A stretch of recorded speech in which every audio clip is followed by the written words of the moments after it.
बिहार के 4 विधानसभा सीटों पे हुए उपचुनाव की अब गिनती शुरू हो चुकी है। जी हाँ, सुबह से ही काउंटिंग की प्रक्रिया जो है वो लगातार जारी है।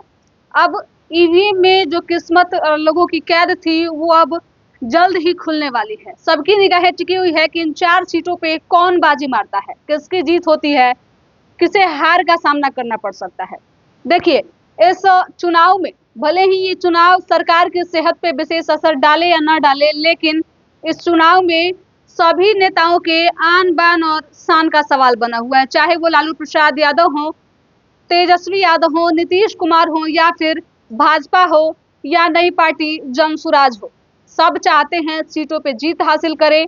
अब चलिए, अब थोड़ी सी सीट के समीकरण की बात कर लेते हैं। कौन कौन सी सीटें हैं इसकी बात कर लेते हैं। तो देखिए, चुनाव जो हुए थे वो 4 सीट इमामगंज, बेलागंज, तरारी और रामगढ़ की ये सीटें हैं जहां पे आज काउंटिंग प्रक्रिया शुरू हो चुकी है। और सबसे पहले एनडीए की बात कर लें तो देखिए, एनडीए में सबसे पहले बेलागंज सीट है जो कि काफी हॉट सीट बना रहा। और इस सीट पे चुनाव प्रचार के लिए सभी बड़े नेता, सभी दिग्गज पहुंचे हुए थे। लालू प्रसाद यादव समेत सिवान से पूर्व सांसद मोहम्मद शहाबुद्दीन की पत्नी हेना साहब और उनके बेटे ओसामा भी चुनाव प्रचार के लिए पहुंचे थे। और इन सभी का जाना अपने आप में खास बताया जा रहा है। सबसे अधिक तैयारी जो है उस सीट पे ही की गई है। यहाँ पे अगर जातीय समीकरण की बात करें तो सबसे अधिक संख्या में यादव और मुसलमान वोटर हैं।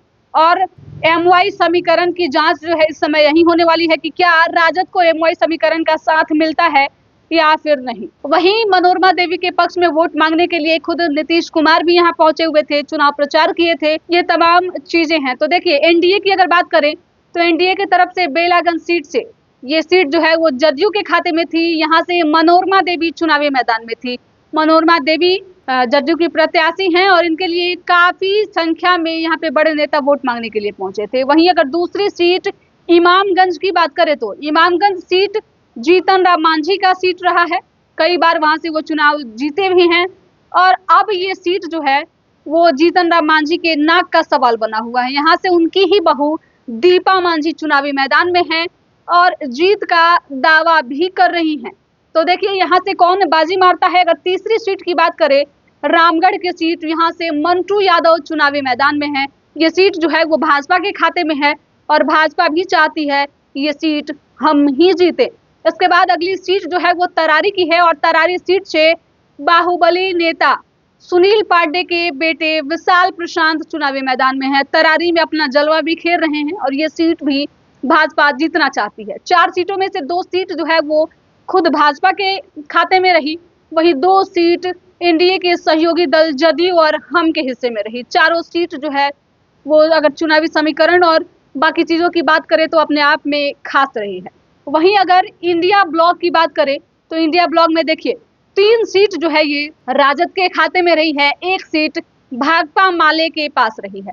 और जिसके बाद से पहले रिकॉर्ड को इंडिया ब्लॉक जो है वो फिर से दोहराना चाहता है। 3 सीट इससे पहले वाले चुनाव के बाद इंडिया गठबंधन के पास थी। वहीं इमामगंज की 1 सीट जो है वो हम यानी कि जीतन राम मांझी के हिस्से में थी। अब देखिए, इस पे घमासान मचा हुआ है कि कितनी सीट इस समय एनडीए जीतती है, कितनी सीट इंडिया गठबंधन से जीतती है और कितने सीट पे दावा जो प्रशांत किशोर कर रहे थे उनका दावा कहां तक सही होता है। इन चारों सीटों पे मुकाबले को त्रिकोणीय बनाते हुए प्रशांत किशोर अपने जनसुराज के साथ चुनावी मैदान में थे और उन्होंने भी जीत का दावा किया है। तो देखिए, इस समय प्रशांत किशोर 2024 के विधानसभा चुनाव में अपना डेब्यू कर रहे हैं, अपनी पार्टी की परीक्षा कर रहे हैं और ये अग्नि परीक्षा उनके लिए है। तभी 2025 में उनका वर्चस्व देखने को मिलेगा।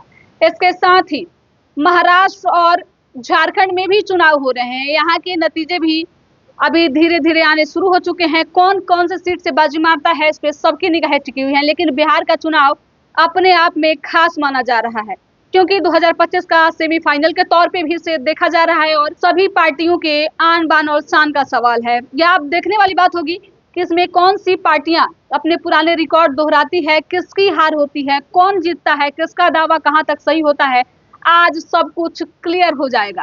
फिलहाल इस रिपोर्ट में इतना ही। आज चुनाव के पल पल के अपडेट के लिए हमारे यूट्यूब चैनल संक्षिप्त को सब्सक्राइब कर लीजिए, फेसबुक पेज को भी फॉलो कीजिएगा। धन्यवाद।